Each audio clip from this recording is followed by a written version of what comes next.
Ako lang ang nag-iisang pag-asa ni nanay at tatay. Ako lang ang makakapagligtas sa kanila sa mga maling impormasyon at para maiwasan na rin ang paggalat ng maling balita. Alex anak, may nakita akong nag-aalok ng trabaho sa Facebook. Pwede mo ba i-check?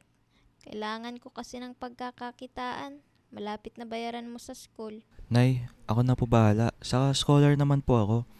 Maghahanap na lang din po ako ng trabaho para po may pangbaon ako at pambili ng mga libro. Saka nga pala nay, may gusto sana akong sabihin sa inyo ni tatay. Tungkol po ito sa mga nababasa nyo online. Gusto ko po sana kayo turuan paano mag-fact check. Ano yun anak? Hindi naman kami maalam ng tatay Ben mo sa mga ganyan. Okay lang po yun, Nay.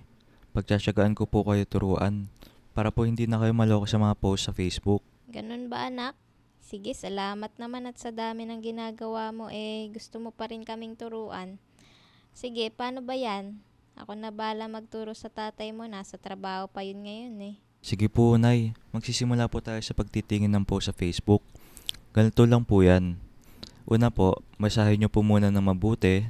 Tignan ng mga date, spelling, or kahit po sa mga taong nagko-comment sa post. I-check nyo po lahat kung ano sa tingin nyo po ay masyadong perpekto.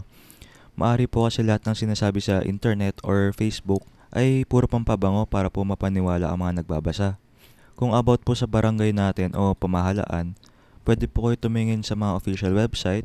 Pwede ko po kayo bigyan ng mga link para po doon na po kayo titingin ng mga announcement. Paano naman yung AI anak? Nahirapan kasi ako malaman kung totoo o hindi. Masyado nga po mahirap para malaman yan, Nay. Kung hindi po kayo sigurado, mas okay po na wag nyo po muna i-share para po hindi kumalat. Itanong nyo po muna sa akin para po ako na mismo mag-verify. Pero minsan po pwede kayo magtanong sa personal sa mga taong may mas alam para po mas malinawan kayo.